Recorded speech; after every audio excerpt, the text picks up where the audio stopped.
Hi, I'm Chris Waddell. Welcome to Living It, the podcast where we join experts in the experience of being human. Be bold. Say yes to adventure. Say yes to living it. All right, welcome to Chris Waddell Living It. Today, I'm super excited to have Frank Sesno, who has become a friend. He and I are both Middlebury members of the Middlebury alumni, and we met there. We were not there at the same time, but I think that the people at the admissions office seem to do a really good job of somehow making sure that we can all pair up afterwards and have great friendships. So I'm thankful to Middlebury for giving us this opportunity to have a friendship.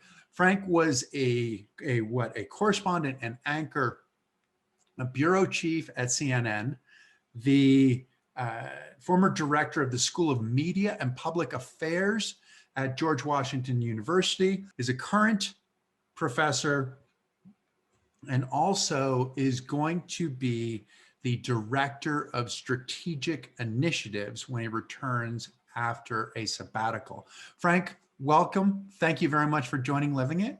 Well, thank you very much for having me. I look forward to the conversation, and yes to Middlebury and the stars that align and cross to make great friendships happen. It really is. I think that they are spectacular. I don't know how many friends I have who were not on campus when I was on campus. And I think I just have to thank the admissions office. But we're going to start, okay, it's always tough to frame this when you're going backwards, with your book, Ask More, which you wrote in or was published in 2017, but to me seems as timely, if not more timely. It's about asking questions. Where did you learn how to ask questions? I'm not sure I ever learned, and it's probably why I wrote the book, because I just sort of stumbled into it. I'm a naturally curious person. I'm fascinated by people. I'm fascinated by very diverse people who come from all different walks of life. I think it may have been partly because I have a sister with Down syndrome, and so I was exposed to people in the disability community from the time I was a kid. My mother was very engaged in that community in her work, and so understanding that even people who couldn't speak had a story to tell. And that we need to really listen carefully, because sometimes what we hear is not even what is said. But then through my career in journalism and doing all the interviewing I did at CNN, and when I got to the university, I realized, I never took a course on this. I never learned how to ask questions. Even the producers who produced my shows, I would say, let's sit down and pull it apart. And we never really did. And so I did. And then I put a class together. And I thought, 14 weeks of a class, when I put a syllabus together, that's kind of like chapters in a book. I wonder if there's something here. And sure enough, the students were really interested. They really learned a lot. And I could see both in their process and in thinking back to my own, and then just looking around journalism and all the people I knew who interviewed, that we don't really think about this. It's kind of like breathing. You just do it or you don't do it. We have debate clubs on campus and in school. We have public speaking courses, but we don't have question courses, and we don't have listening courses, because you can't ask without listening. So that's where the book came from. It is interesting because you're talking about you developed a course at the college level, at the university level, but shouldn't this be something that should be taught way back in first grade, in second grade? Well, yes and no, because actually, if you think about it, who are the very best questioners on the planet? It's some little kid who says, why did you do that? And then what happens? And just goes and goes and goes and goes and goes and asks and asks and asks. And in fact, in some strange ways, we actually iron out of people that persistent questioning. We tell people they're a nuisance, or we tell them to let somebody else speak, or whatever it is we do, rather than fully celebrating that curiosity and harnessing it to really go and be creative. So yes, I do think we could teach it earlier, but certainly at the high school level and the college level and beyond, taking some time to think about why do we ask? How do we ask? for what reason do we ask? I talk a lot about outcomes. What do we want out of this? Um, and as I said in the book in 2017, and it feels more relevant now than ever, in our national discourse, in our cultural life, wouldn't we be better served by more question marks than exclamation points? It's yes. And I agree with you 100%. We get really good at talking, right? And I will tell you what I think you should know as opposed to bridging that gap. And I think that part of, I mean, is this part of what we're seeing in the divide in our country? The idea of trying to ask questions, trying to get to know somebody, as opposed to chanting our own mantra. Yeah, I mean, I think, we live in an assertion culture, sort of a culture of argumentation and assertion, and sometimes it's not very nice. Some of this has been accelerated, amplified by social media. Most of social media are people tweeting a declaration. It's a statement of fact or alternative fact, but it's a statement. And what I'm saying is that some of the most rewarding experiences we can have, and there are whole professions that are dedicated to this, not just journalism. Sure. Some of those most rewarding experiences come out of asking the questions. That's what therapists do. That's what cops and detectives do in their investigation. It's what doctors do. And it's certainly what good journalists should do. Ask, learn, listen, ask again with deliberateness, with care. And as I say, with an outcome. I talk about outcomes a lot. What do I mean by that? We can be having a conversation. You can be asking me questions or vice versa to evoke just simple information. How many people were in the building when it burned down? To evoke, to get at explanation or exploration. Tell me about yourself. Well, to generate a real sort of empathetic response, to really learn about someone else, to challenge someone else. What is, cross-examination? Your witness, right, is to grill them. So there are, and from those different experiences, we want different outcomes. We want different results. And being thoughtful about that, whether we're talking to our teenager who just came home at 3 o'clock in the morning and wasn't supposed to, or our boss who has just asked us to do something, but we're not sure we understand it, or we're not even sure it's an ethical thing to do.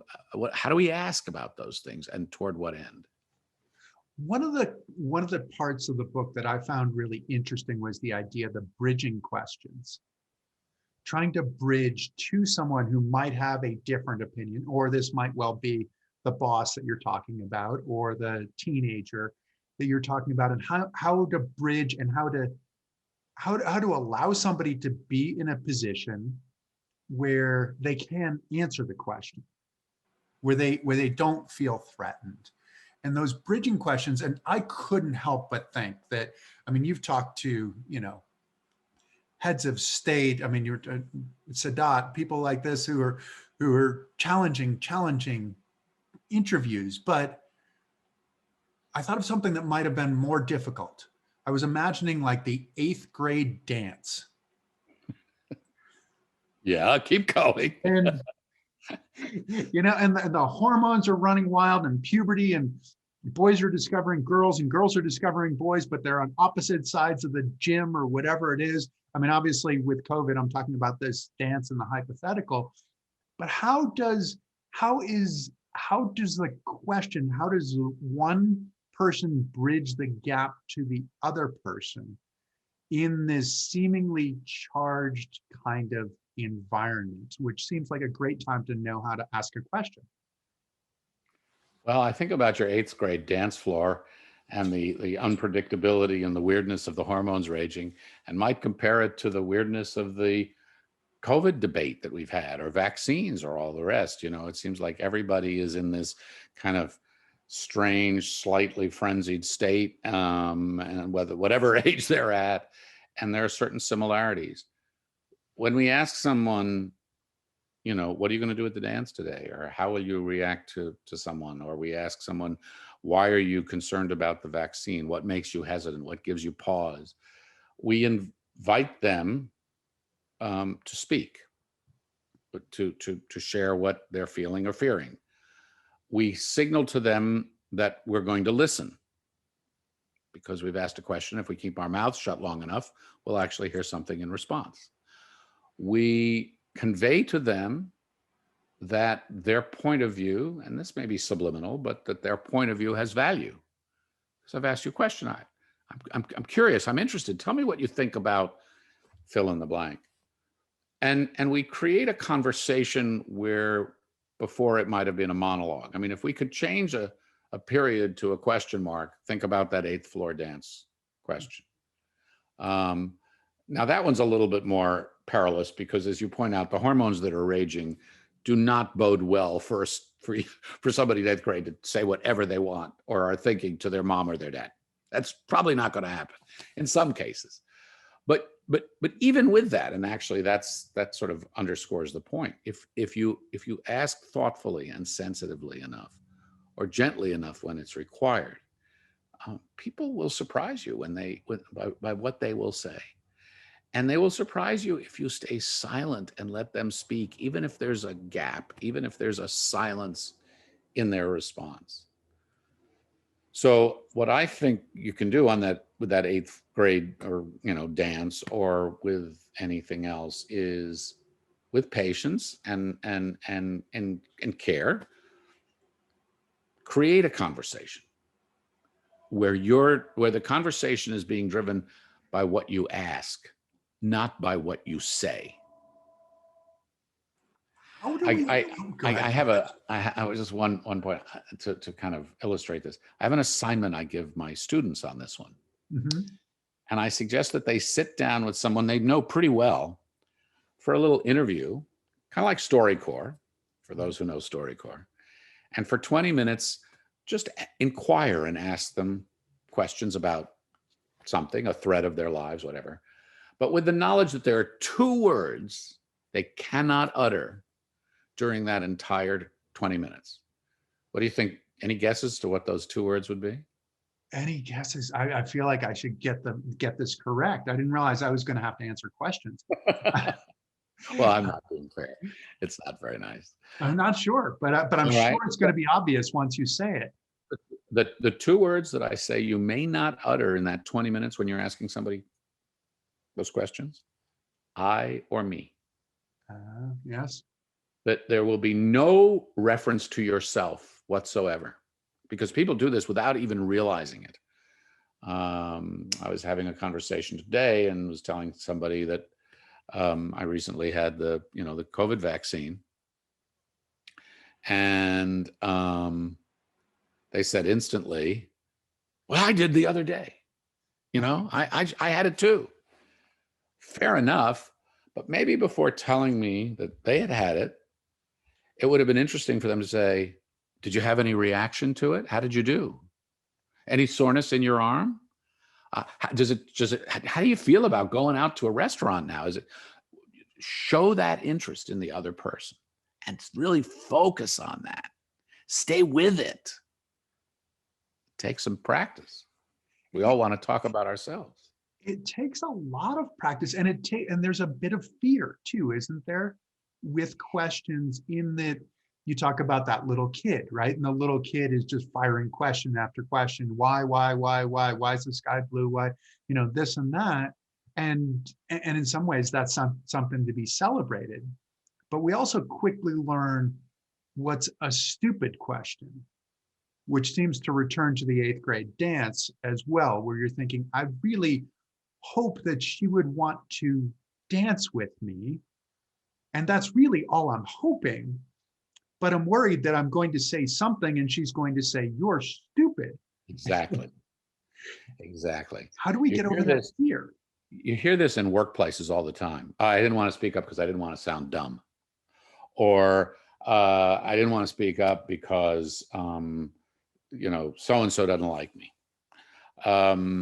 So yeah, I mean, I think the difference between that 8-year-old kid who asks why, and the rest of us is we get drilled into our head that we might sound stupid, or that it's inappropriate, or that we might be dominating a conversation, which you can do, and you don't want to do that. There are a whole host of reasons that adults start to pull back. And, while you don't want to be dominating a conversation and just sort of pirating a conversation, you do want to have that sense of curiosity that you can give expression to, and be doing it in a way that as you do it, you learn. You really learn about a situation, learn about someone's personal trajectory, learn to be empathetic. So can the curiosity then trump the potentially dumb question, the potentially ignorant question, but it's coming from a curious place? Does that make it okay? Yes. I in the book, and I really believe this, and I've seen this in so many situations. People say there's no such thing as a stupid question. Well, that's actually not true. There are stupid questions, but the the way I define a stupid question, Chris, is it's a stupid question, or a bad question is one that is deliberately malicious, Mhm. that tries to show someone up, or tries to show someone yourself off. I'm going to ask this, and everybody's going to think I'm so brilliant because I'm going to take 3 minutes for the setup. And in that 3 minutes, I'm going to show all the things I know before I ask you, and what time is the train leaving? And people do it all the time. A dumb question is also a question where it is reasonable to expect that you have done your homework to have a certain basic understanding of something, and you haven't done that, but you ask anyway, especially in a public place, in a workplace or something like that, in a board meeting, you name it, we've all been there. And everybody looks at one another and they want to roll their eyes and go, did this guy read the packet? Right? And so at a point where you're asking a sort of an ignorant question, even if it's a legitimate question, if there was a certain amount of work that you were supposed to do going into it and you just didn't do it, you're now kind of wasting other people's time if you're asking what should be a question of the obvious. And then there's the willfully ignorant question, where people will sort of say, they think they're brilliant, they ask a question of the room, they hijack a conversation by doing it, or at least steer it down another track for good measure.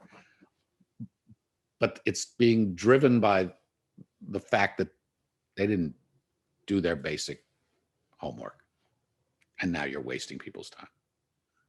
Yes, and none of us want to do that, and we've probably all done it at one. I know I've done it, but at one point I've done it too, and that's why I sort of say a willfully ignorant gesture like that. That you do. People will brag, "Oh yeah, I didn't read it till we came to the meeting," and then they'll ask a question. It's like, really? You did this to a certain extent in the book, where you scripted some questions. Is that something that's helpful for a lot of people? It seems like for a lot of us, it seems like it's sometimes a challenge to come up with a question. It doesn't seem like it should be, but the idea of scripting questions, and are there other resources in some ways where we can go to find more questions to get us started as primers? There are always more places to go for more questions because there's more information out there, and it's so accessible online. So and the information will drive your question. So when I'm thinking, if I were interviewing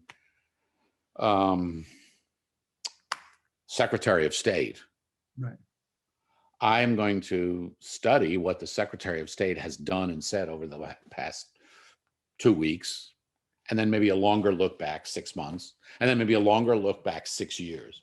Because it might be that 6 years ago, she predicted today and got it completely wrong. Or she predicted today down to the T and then offered a prescription around it. Well, you'd want to ask about that. But 6 years ago, you wrote about X, Y, or Z. And you said that if people were in a position today, like I am in my job, to make change, they would do X or Y. Well, that feels strange to me. That's an interesting way to frame a question, which is framing it without using a question. But yeah, there are a number of ways to come at this. As a correspondent, you said that you would do your research, which obviously is something that's really important. How would you go and craft your questions? Because it seems like in some ways there are tendencies to, right, to, we sort of see the courtroom lawyer kind of thing and are reminded this is the way to ask a question, right? That you need to know the answer to the question before you ask the question. Right. But as a correspondent, you're telling a story. So in some ways, is the telling the story and directing that story by knowing the answer a way to achieve telling the story? But then also the asking the question with the idea of the curiosity of, I'm not sure exactly where you're going to go with this, but I'm okay with it. Mm-hmm. When you approached questioning, were you allowed to approach questioning in that way? And how did you do it? How did you achieve it? That was part of the problem. Part of the problem is I was allowed to do the questioning however I wanted, and so I could go down any one of these rat holes. And that's why I wrote the book. I mean, let's think about what your outcome is, what you want your outcome to be. If I'm doing an interview on camera with somebody and I'm going to have an audience of hundreds of thousands or millions of people watching, what do I want to do? Do I want to get from this person? Let's say this person is the head of NASA. Right. Do I want detailed information on what the Perseverance is doing on Mars and how long it'll last and what we're actually going to learn from it? Or do I want to make this a personal interview about one person who's done really well in life and is now leading NASA, and how did they get out of the conflict of their childhood or whatever it is? I'm making it up. But the point is that as I look at people are, everybody's their own storybook. Mm-hmm. We all have our chapters.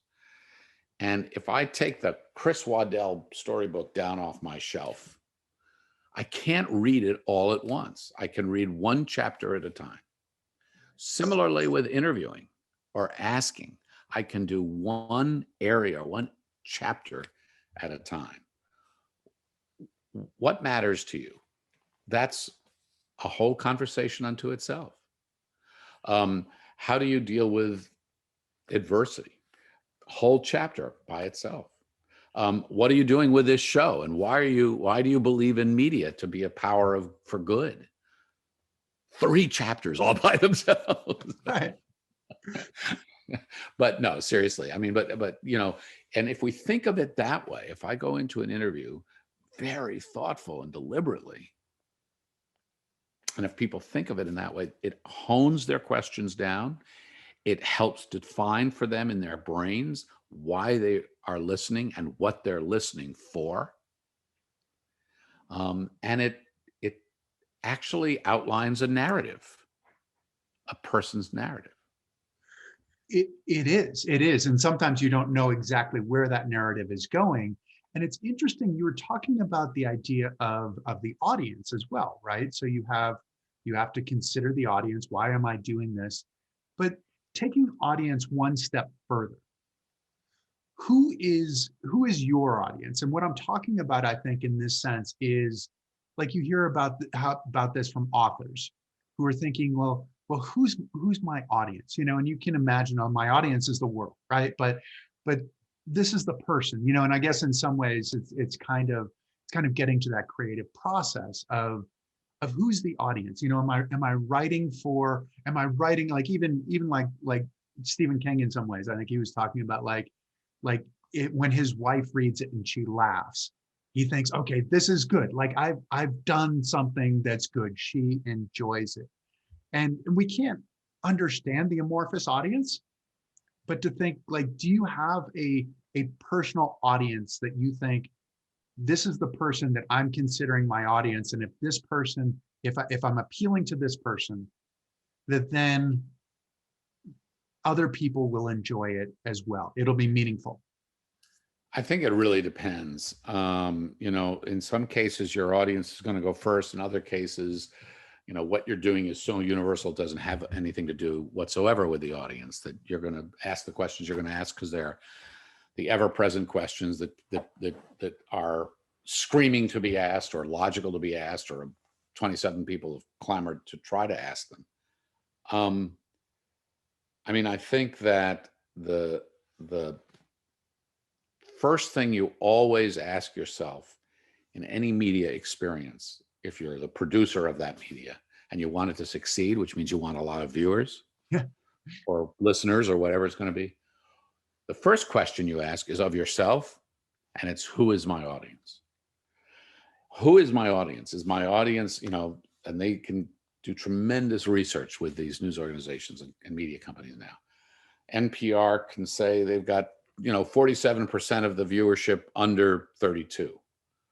Well, there's some kind of baby bus going on there. Who knows what that's all about? But it's an invitation to advertise if you know it, right? So there's a direct connection in the business community, and I think that's what more of us need to do is try to assess that. What's the role of young people and all of that? It's so much bigger than it's been in the past. That's for sure. Now, how about on the idea of conscience? I mean, you're talking to you have an employer, so you have a boss to whom you have to answer. But at the same time, do you have a personal conscience when you're asking questions, when you're conversing with a guest? Yeah. You know, the most important thing, there are several most important things. One, know your audience. Two, bring genuine curiosity to a discussion. Three, know your guest, just as you say. Knowing the guest, and that doesn't mean you're going to have everything right there, but knowing what to be listening for, what buttons to push, what buttons not to push, where someone has been very forthcoming in the past, they're very comfortable talking about something, where they've only said 3 words when, you know, being shoved into the jailhouse door. It really drives the nature of a conversation. And that's what I like to call interviews. They're conversations. And they're conversations to evoke a history, an arc, a story, if you will, if done right. So I think that knowing who that person is, where they fit into the timeline, and sort of the approval rating of the family structure, whatever that is, because you want to know that too. Someone's going to be completely more on edge if they're sitting. If I'm the oldest son of 3 kids, and my mother has roped you into sitting for an interview, and you don't really like my mother very much, that's probably not going to be a happy outcome. Right. But it's a challenge, isn't it, to try to get the answer that you're looking for, because I think that in some ways you have a couple of different things going on. I'm acutely aware of saying I right now for some reason. I'm not sure why. but Okay. you have, exactly. I'm still working. I haven't quite taken the graduate degree yet. But to look at trying to get that story, trying to craft the story, trying to get to the point that will be the most salient point, and trying to respect your guest, but also trying to respect the medium and the humanity of the whole thing. I mean, that's got to be a big challenge, right? It's a big challenge, but it's made a little easier by the fact that, generally speaking, when you go into an interview with somebody, you have a pretty good idea of what you want to get out of it and how much the audience already knows this person. So if the audience doesn't know them at all, they're a good Samaritan, they're cleaning up yards, they're delivering Meals on Wheels, they're doing all these things, and they're just an amazing human being. And by the way, they're 98 and doing all this. You certainly can start that interview with, you can start it with the fact that they're 98. You can start it with the fact that they're 88. You can start it with the fact that they've been delivering food to the needy, presumably. And any of those can be a point of departure, but all of them get to something personal. And so it allows that person to reflect on their own humanity and offer an answer in the first person singular. And from there, you can, weave a life, or you can weave a life and events as they go through it. Yeah, it's a deliciously difficult creative problem. But I would imagine that that was the challenge that was so intriguing for you. Yes, that was the challenge, and the challenge, was that there are not a lot of books written about this stuff. People kind of assume that people, know how to ask questions, and they don't. You kind of pick it up along the way, I would assume. Yeah, and some people are more proactive than others, and some are better listeners than others, and some are better followers up than others. So it does take all kinds. Does it take a perspective? This might be a bit too far, but I was trying to draw an analogy. I read a book on learning how to draw, and the thesis was that it wasn't physical dexterity; it was actually the way that we see things. Mm.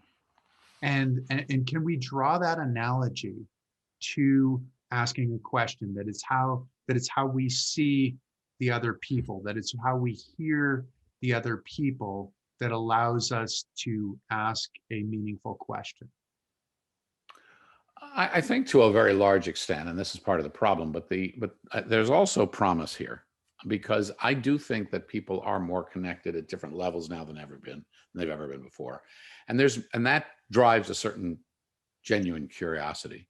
So maybe, 16 years from now, when you walk your next imaginative kid down the aisle, you might be apt to pay the screen monitor plus 16 inches for 3 years or something like that.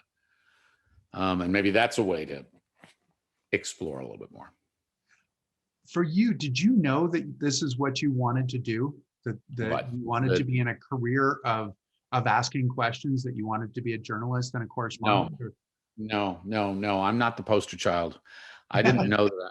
I mean, when I look back now, it's logical, completely logical. But I never had, I never took the what is it? The something Biggs test or whatever it is. The Myers-Briggs. Myers-Briggs. Yeah. Right, Briggs. I never did that when I was younger. I just sort of thought, well, I'll figure this out, but as I look back on it, I did my high school newspaper. I did my college radio station up in Middlebury. I worked downtown. So I was in the media of one form or another from way early on, but I didn't aspire to be a journalist. I didn't start off being a journalist. I never went to journalism school. But I did a lot of other things that, as I look back on it now, laid the groundwork for this. And so that when I did launch into it, and this is just the kind of person I am, I threw myself at it, and I lived it. And, it led to an interesting career, but I can't say that I had it plotted out on a map, let alone a 3D map, long before I actually did it.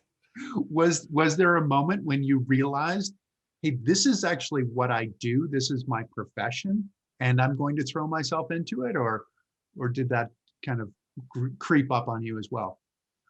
Probably at CNN, because I'd gone from a little radio station in Vermont to a internship I only stayed at for a few months at the Voice of America, to the Associated Press back in London. And I think when, London would have been the first big reporting job, but it was when I came back to the US and they put me in the White House at 27 years old and said, oh, here, go figure out how to cover the White House. And I was like, oh my God, what have I just done? And I saw these, big network names around me, mostly acting like children, but never mind that. And I thought, wow, I don't know anything. I have no business being here. But I just buckled down, and you learn through experience, if nothing else. After you've done the budget cycle once, you do it a second time, and it's easier. And that's sort of the way it went. And was it a love for what you were doing, or was it, I need to keep this job and I don't want to tell my bosses that they were wrong in hiring me? No, it was a love of what I was doing. I mean, in all the places I've been, as challenging as the workplace has been at times, I've always been into the work. Right.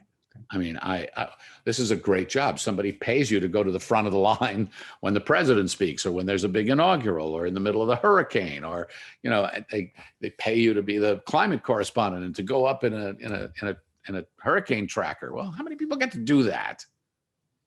None. So I've worked with what I've had. I'm very grateful for it. What was that first day like as a White House reporter?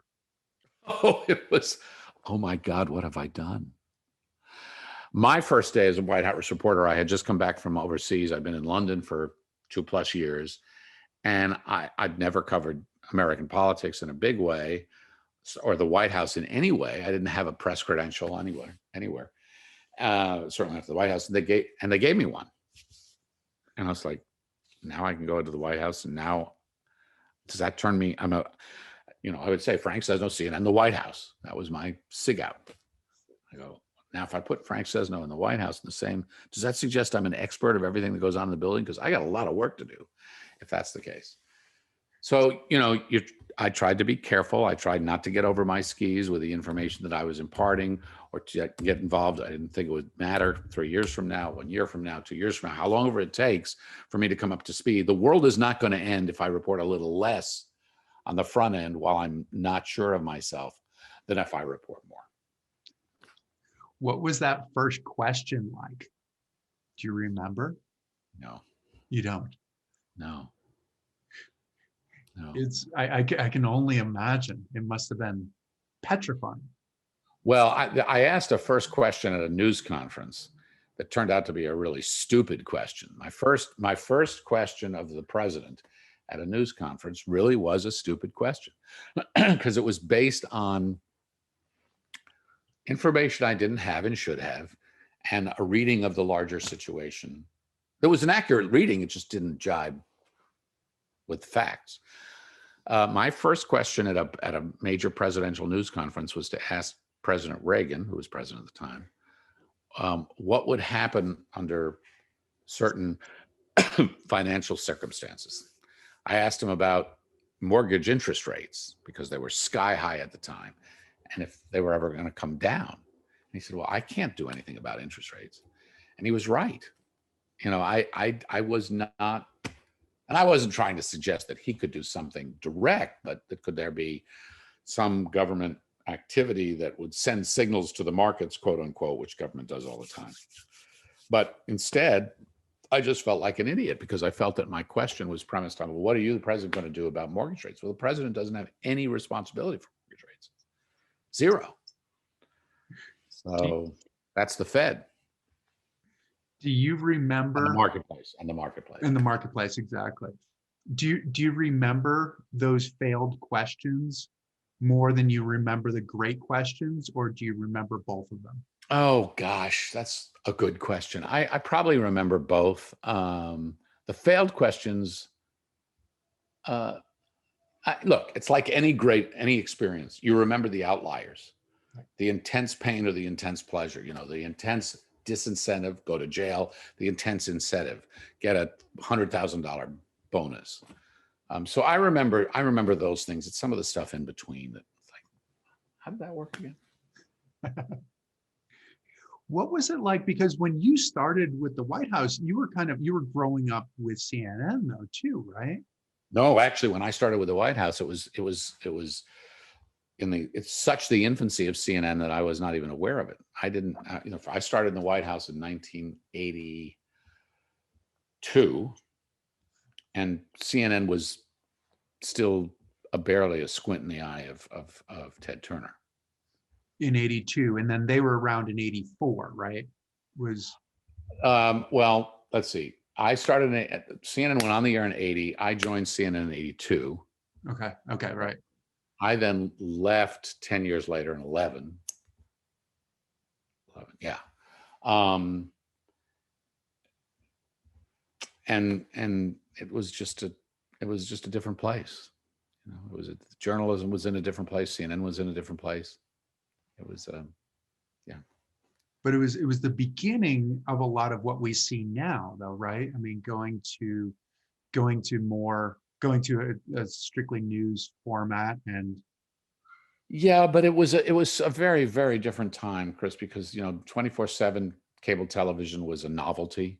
A lot of people didn't think it was going to succeed. People told Ted he was out of his mind. This is chicken noodle news. They called it all kinds of little disparaging names.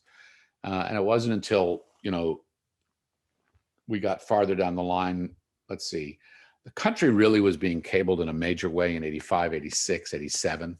okay, And those were just gigantic growth years for Turner and for the news channel, because people could get it. But it was nothing like the Gulf War and that kind of thing that drove a big story through it, and people wanted to get that. Or like today, when cable is a dominant force in the news business, sometimes not a very positive one, I think, but has a lot of company on the dial. There's a lot of, attitude driven talk shows, essentially, than what CNN is doing. right, exactly. And so you were at CNN, and then and had a variety of different roles at CNN, where White House correspondent, and then anchor, and then also bureau chief. And did you look at one and say, this is really kind of who I am in this entity, or was each kind of intriguing, or I mean, each stop along the way offered its own challenges and rewards. right? They were all very different. Being a White House correspondent was incredibly demanding because you were just always on. And if they bombed something in the middle of the night, off you go. Being an anchor gave me an opportunity to connect with an audience in different ways that I hadn't done. Being the bureau chief gave me an opportunity to lead. And so they were all very distinct. They all dealt with the news. They all dealt with journalism, but they dealt with it at different levels. And that's what made it interesting to me, really interesting, because I could pursue it at different levels. So I was, as I say, we were there in the early days of chicken noodle news. And that was the other thing that was exciting, is no one expected CNN to succeed. And so to be out there on the farm team, to be out there, trying to make turn a good idea into a sustainable business, was very challenging and a lot of fun. Exactly. I would imagine it really was. And it's a personal journey as well, right? As you go through, I mean, to a profession that you hadn't necessarily chosen, but you go through that personal journey. And do you have time as you're in the midst of it to be able to reflect, or is it just so intense that you really don't? Well, at CNN, it was very intense. It was, these are near 24/7 jobs. And so to really have the time to step back and reflect and think and clear your brain and all that was really hard. And I highly recommend it, no matter where people are. You've got to have that separation. You've got to have that space to kind of spread your brain wings and take on a little air. CNN went in phases. The early phase was very tough, and then we went into a kind of a multi-year, slightly more relaxed phase. Ted Turner didn't care about ratings. If you asked him about ratings, he'd yell at you. What do you ask me about ratings for? I don't care about ratings. And that was quite true. Fox and MSNBC went on the air in 96. That's when things started really changing big time, because not only could people watch print, but they could actually watch television, CNN television to television. So that translated into a further loss. The bottom didn't fall out, which a lot of people warned, but it wasn't good. It wasn't healthy. So, what's ahead now? It's hard to say. I think the biggest crisis in journalism is not at any of the levels that people would think of automatically, meaning NBC or CBS and ABC and CNN and all the rest. The biggest challenge and problem in journalism now, it's what's happening in small towns and in communities. And is there local journalism left? Are there people there who will sit on the boards and various other things of their community and bring their incredible and sort of unknown sense of what's going on in the world and ability to synthesize information and boil it down very quickly? Will that get put to good use?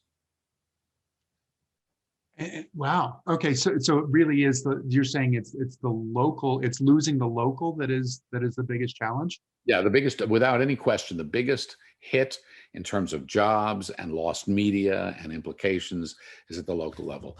The Des Moines Register, the St. Petersburg Times, the Tribune, the Salt Lake City Tribune, all of them have been pummeled by the collapse in ad revenue. You know, the old newspaper, you'll remember this, maybe. You're a young guy. You didn't read newspapers. You've been on the iPhone your whole life. But the early news, the newspapers of not that very many years ago, mostly local, made their money off of something called classified ads. Right. So it was really in the late 90s that we started seeing this big change. These other networks came along for cable. Broadband was up. It wasn't very predictable. It certainly wasn't everywhere. It wasn't over smartphones in the first few years, but everybody was anticipating that right from the get-go, and it happened. And I would imagine it's daunting to be in the middle of that. Is that some of what pushed you to move to education, or how did you end up making that move? When I was in college, I had a college professor, and we had a big, long talk one afternoon. And he said, you know what? What's so interesting for me was that I've had two separate careers. He worked in one place, and then he switched and went into teaching. That's what I did. I started in media, and then I made the decision to leave media and go into teaching and do other things while I'm in teaching. And that's what I've done ever since.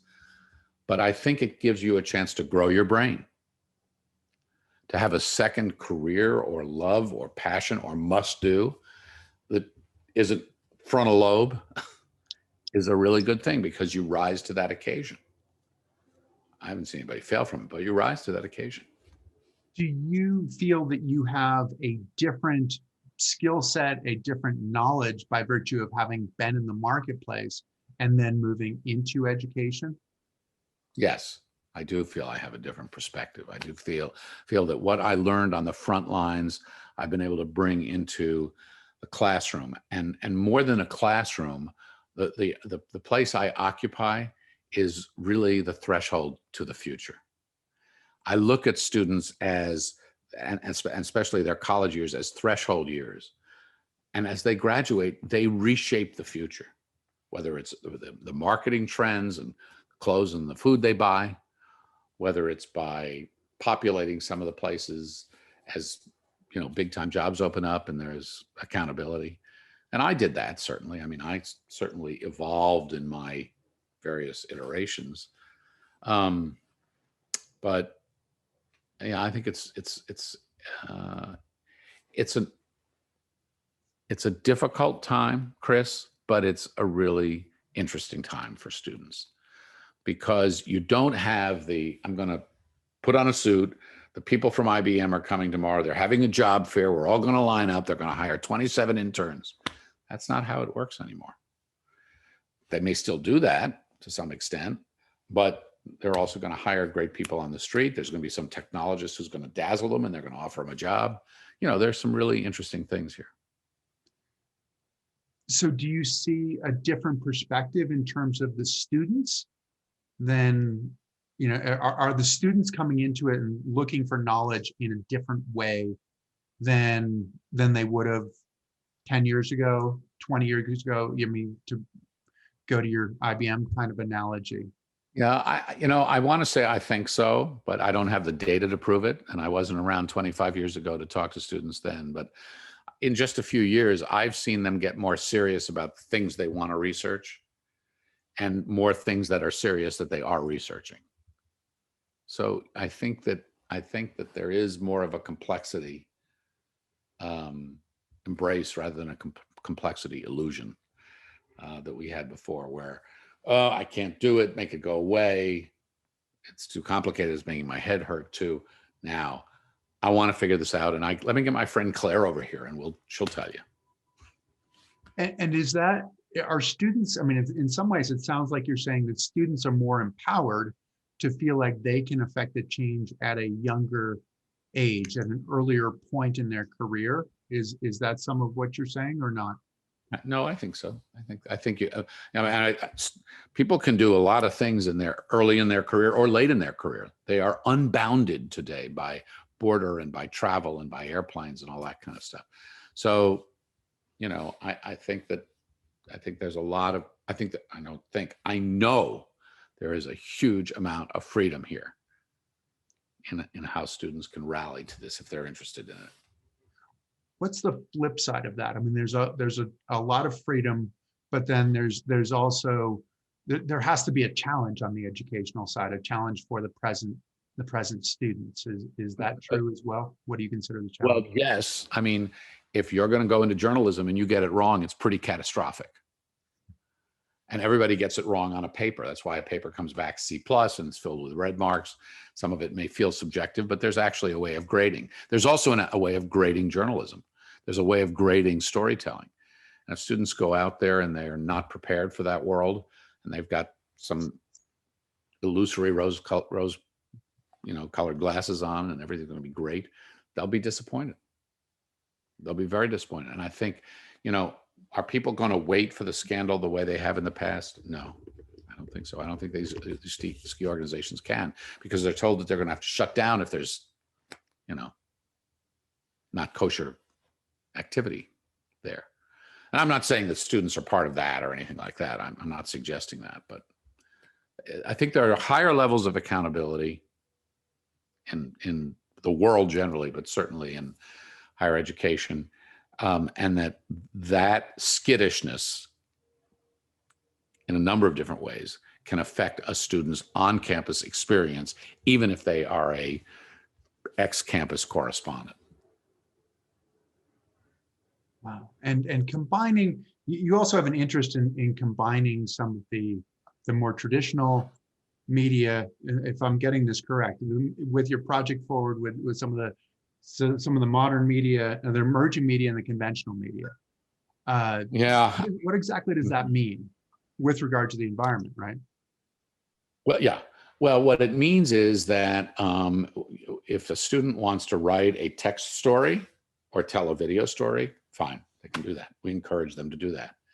But if a student wants to go figure out how to create a scene and play a guitar by the metro station and have a buddy come up with the saxophone case for people to throw their quarters in, and that other person is going to chronicle people coming and going and the things they're saying so that you can present a slice of life out of that. I'm really interested in very creative reporting, getting out there, being part of the story, telling a genuine story, which is a search, it's a journey. So I'm not worried that CNN is going to abandon the news. I'm not worried about that. I'm not worried about that CNN may go for curtains in every car, but they're not going to ban them. And that person in whoever is trying to do a story in a different way, hopefully not at CNN. Well, I hope they don't get listened to so much. But I mean, if it's irresponsible. But back to my point about playing the guitar, I challenge students. I will say to students, I would rather, in reporting this story and telling this story, I would rather see you fail creatively than pass conservatively. I want students, I work with students to push their envelope, their storytelling envelope. How can you tell a story with more passion or with more connection or with a more unpredictable character while keeping the story arc? So The story arc might be how the District of Columbia, where we're located, is encouraging people to buy electric vehicles. And you might go out with the installer who's putting in the plugs in different houses and look at the day in the life of an installer. It could be a Netflix comedy for all I care. But along the way, you're going to embed information so that people learn about the installer's life. They learn what that electricity can do. They learn about the power of electric vehicles and how good they are. And so the creative storytelling, and I'm not giving good examples, but creative storytelling is more important today than ever before, flat out, full stop, because there's so much choice for the viewer or the reader. And with that much choice, you got to hook them. You got to figure out what the reader cares about so that you can have an audience. How much does it go? How much goes into creating those stories? You know, like how much of the conventional do you have to then build the creative on top of the conventional in order to have the recognizability of a story and the power of a story? Well, it's a really interesting question, because and I'm like everybody in the world of COVID, I'm discovering every darn program on Netflix and streaming channels. And there's some very interesting and very unusual storytelling. Go over to YouTube and see what people are doing on their own. There's a whole channel just on fixing up, converting vans so people can have a home on wheels and drive across the country. So storytelling can really range very broadly. It can go from the conventional, chronological timeline to the 3-act play to the 1-act, in the van. So what makes it interesting? My little hero's journey that I talk to students about and talk to others about is quite simple. And any great story, and this is going to be from the Bible to Superman to Netflix, find a compelling character. What makes Chris Waddell a compelling character? There are a lot of things in your life that make you a compelling character. The odds that you're up against, the experience that you've had, the strength of your character makes you compelling. Step 1, compelling character. Step 2, overcoming obstacles. Superman is always up against the bad guy, and the bad guy always has kryptonite. And we don't know whether this time it's going to kill Superman. So Superman is always trying to figure out how to capture the bad guy, how to avoid the kryptonite, how to survive this. Are you going to get to the top of your mountain? We don't know. We're going on that journey with you. That's the kryptonite that's out there. Are you going to make it? That's part of the story. So compelling character, overcoming those obstacles and achieving that worthy outcome. What is the worthy outcome? What does the hero do if the hero succeeds? Who does she save? Who does he prevail over? What do people fix? So I can tell a story about a scientist doing research in the lab. What makes the scientist interesting? Why do they care about climate change? Or why do they care about the neurons in my brain that may or may not let me live 100 years with a memory? Why? Where's that come from? That makes them compelling. I'm interested in them as a person. What are they trying to figure out? They're trying to figure out how I can live 100 years and still have memory. But what are the obstacles in the way?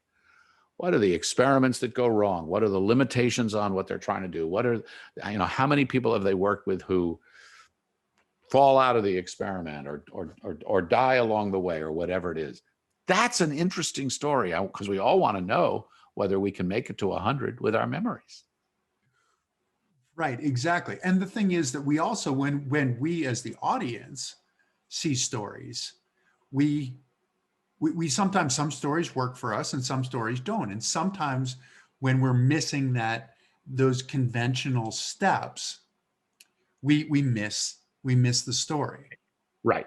So I was watching, I mentioned the YouTube, and my daughter and her partner are working up a van.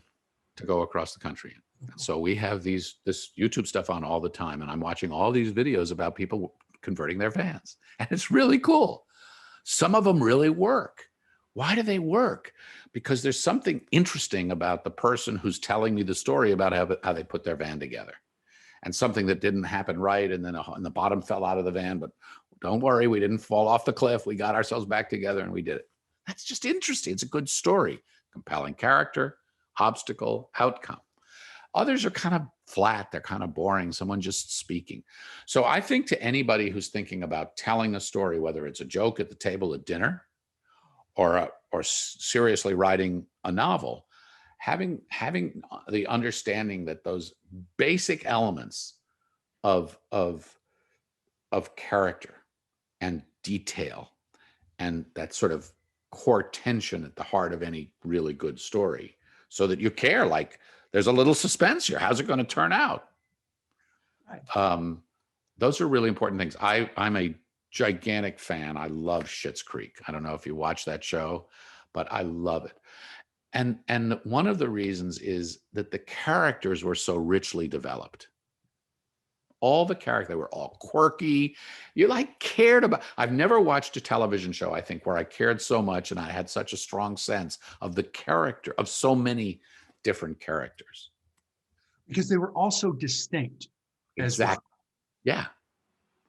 Yeah. But then they worked. And they bounced into one another, and they had failures and setbacks or near setbacks. The whole thing is built on setback, right? The rich family that loses everything. It's like the Beverly Hillbillies moves to a motel, only it wasn't the Beverly Hillbillies, it was the Beverly Millionaires. It was in reverse, exactly. Right. Yeah.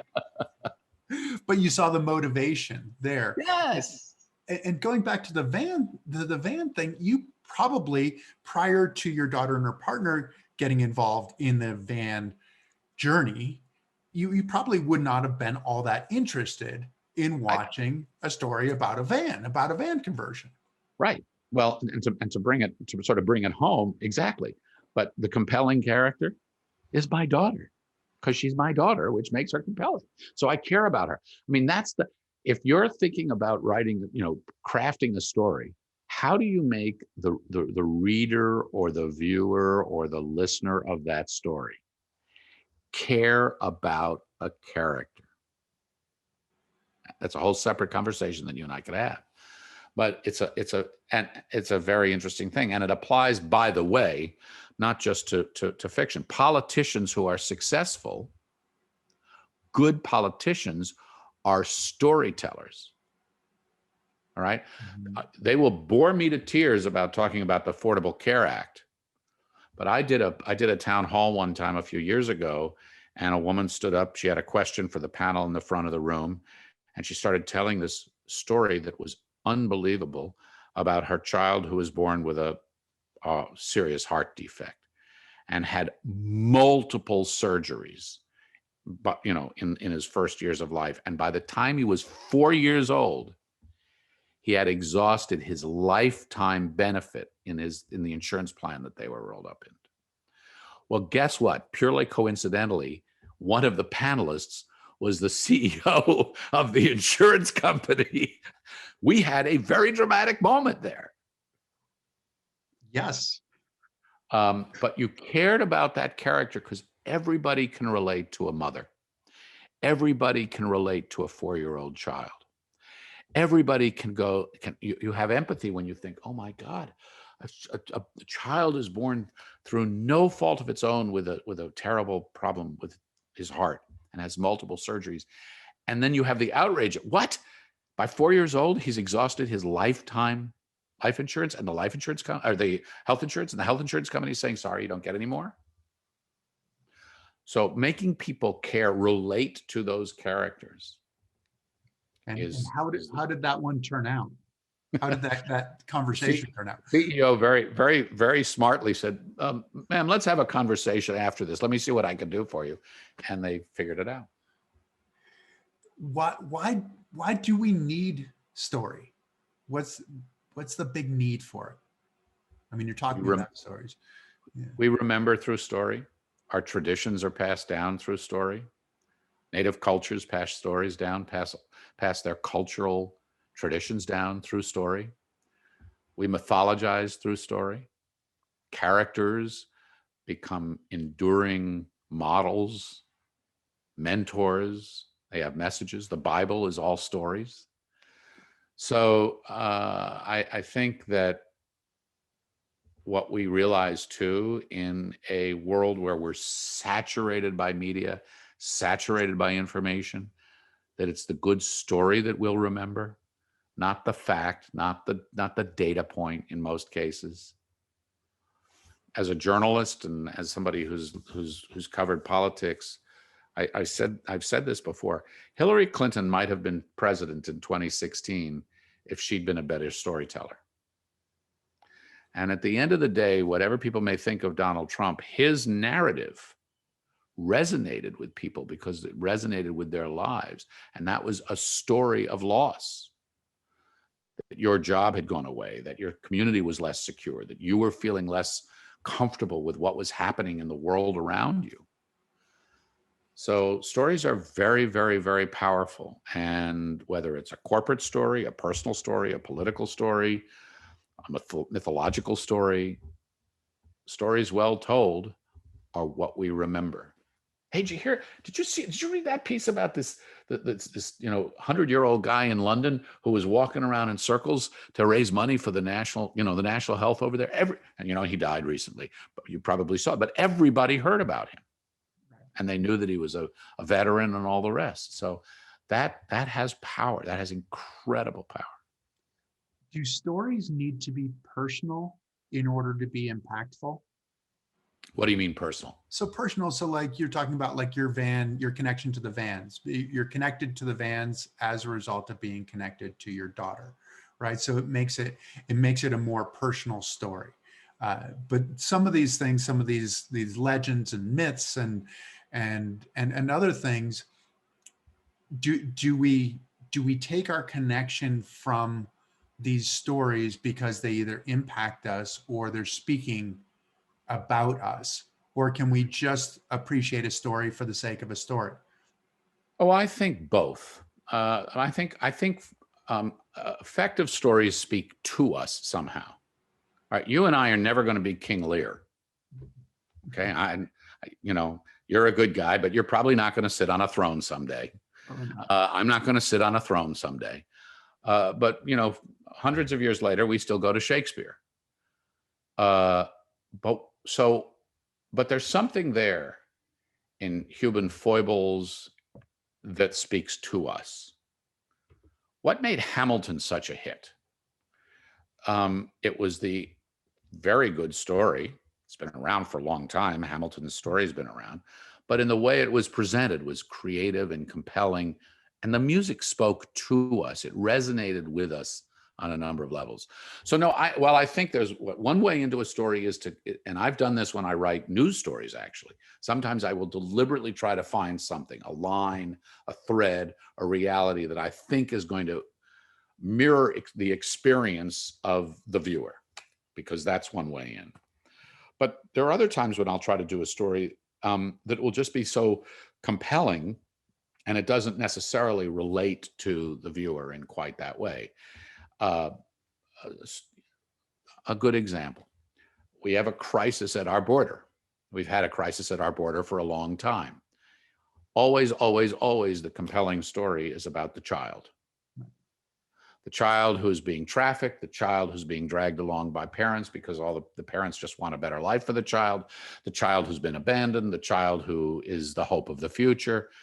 That may or may not speak to people, but people, as I've said before, relate to children because they've had them, they've been one. Children represent innocence and the future and all those things.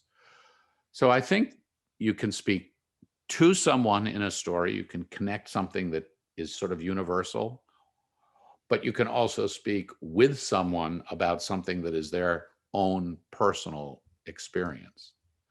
Have you seen the movie The Sound of Metal? I have not, no. Watch it. It's brilliant.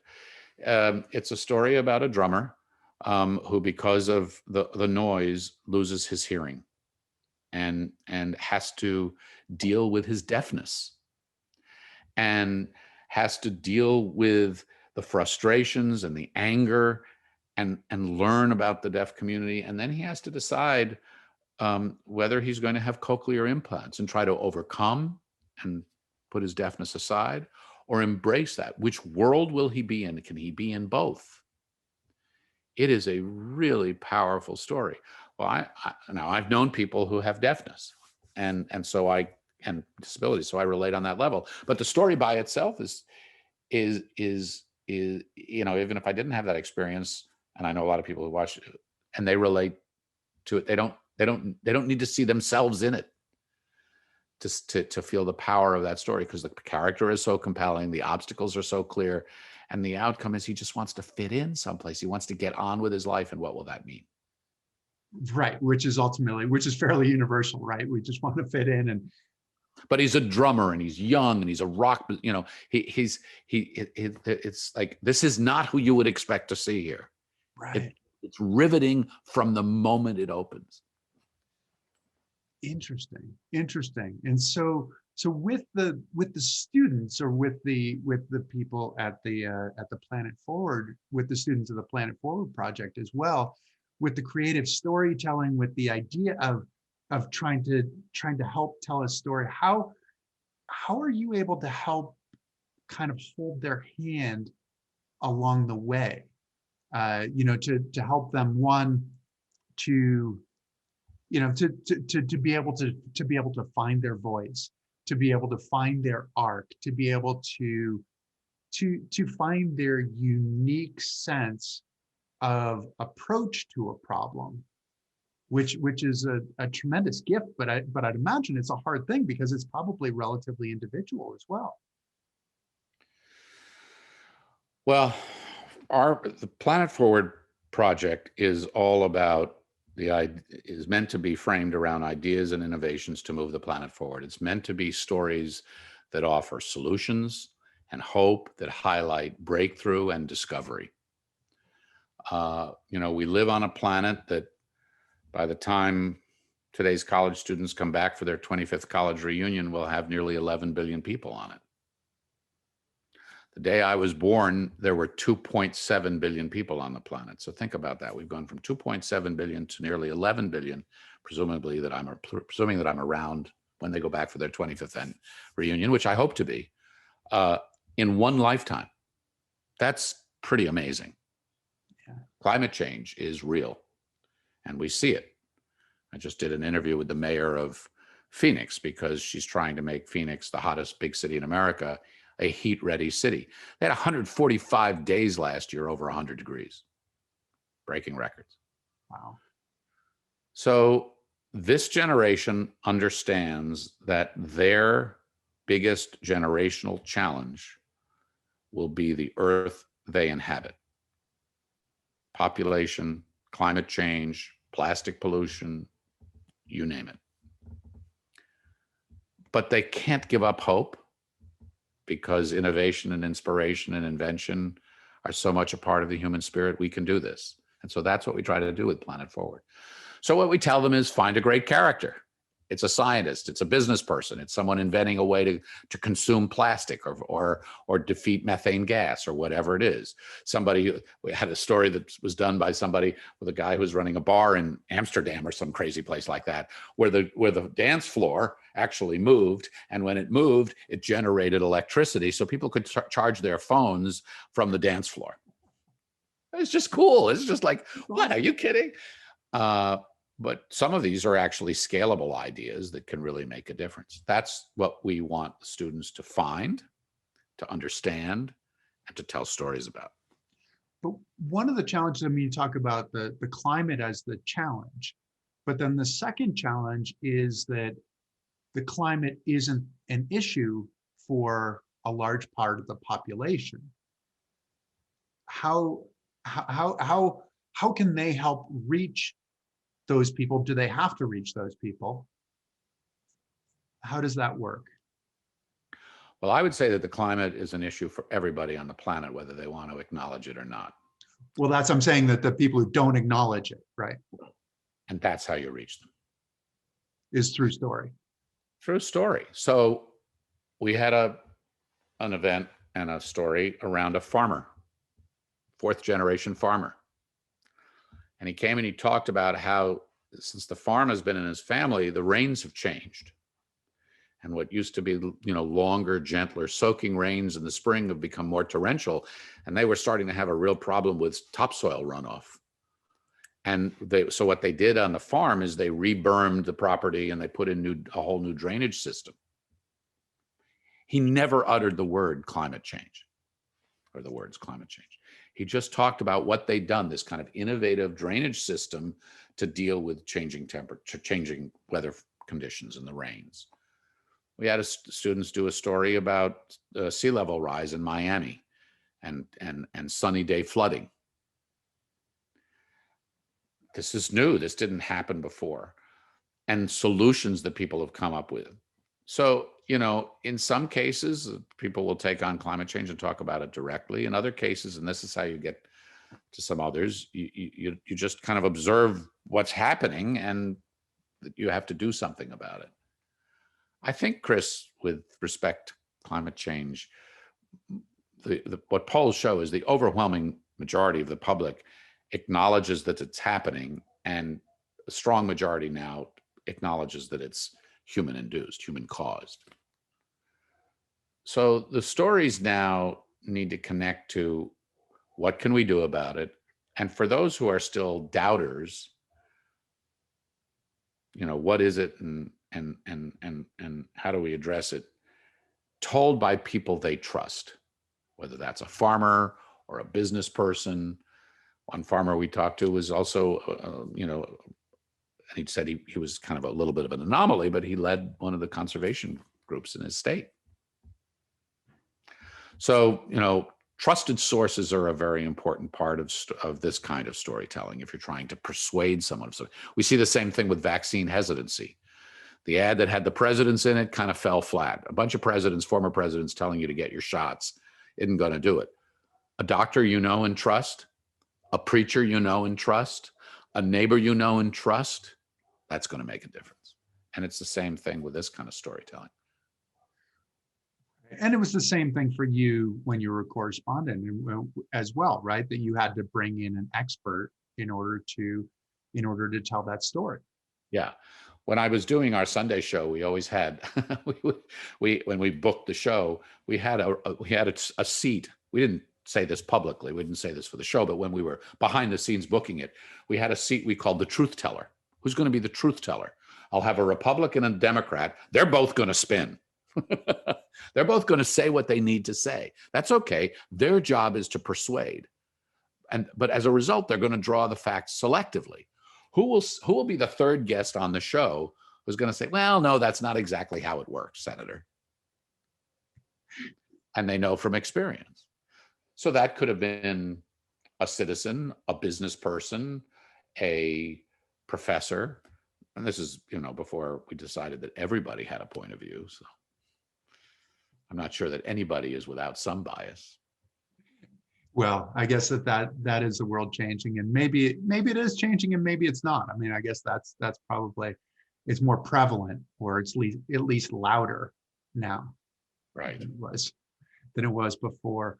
Well, Frank, this has been absolutely wonderful. I appreciate you taking the time to talk with me, but even more, I appreciate you taking the time to write your book about asking more, and how we can connect with the people in our communities, how we can gain information, how we can be strategic, how we can bridge gaps. And thank you for doing what you're doing. Thank you for what you're doing with Planet Forward. And I should ask, I guess, I mean, I was going to get you out on this, but I'm interested to know what strategic initiatives, what the director of strategic initiatives at George Washington University is going to do, and it's in the media and public affairs department.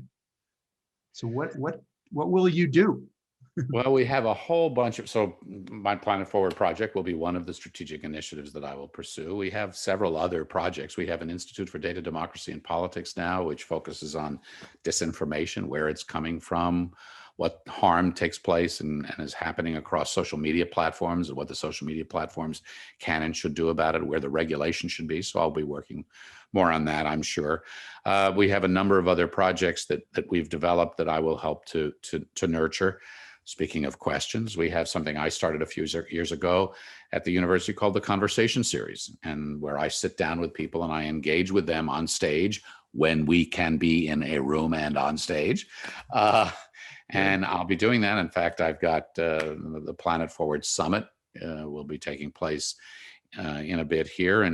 And that's where I'm going to be engaging people. I'm very lucky. I've had a wonderful career, or a couple of careers doing different things, but part of it is the opportunity to engage so many people and ask them these questions. And I look forward to doing more of that. And I will, whether it's through the Planet Forward project or otherwise, for the benefit of the students and for the benefit of the wider community. So I look forward to doing that, learning and listening, like what you're doing, living it, as you say, is important, and it provides ideas and information and contrast and comparison and inspiration for others. And that, if we can do just a little bit of that, it's a beautiful contribution that we can make. And so that's, I hope, a little bit of what I can do, which is what you do. So well, I'm certainly trying to follow in your footsteps as best I can, and I appreciate all of what you're doing. And also what I think is so cool is seeing how you're utilizing both careers and being able to pull from different places to create that impact and to create a learning environment, probably both up and down, which is it's what we hope for, right? It's what we hope for as human beings as we continue on this hero's journey, because we're all living our hero's journey, our independent one, right? Yeah. Well, if we can each be a little bit of a hero in our own lives, that would be a good thing. And we all try. Exactly. Well, thank you so much for joining us. Good luck with all of the projects. I hope to be able to join you for the summit. I'm assuming that is online. The online Summit. Yes. Yeah. April 9th. And if you go to planetforward.org, if anybody's interested, planetforward.org, they'll see all the information there, and they can sign up, register, and be part of it. Wonderful. Well, thank you very much. I really appreciate it. To our guests, thank you for joining us. Thank you for coming on this journey with us, with Frank and with me.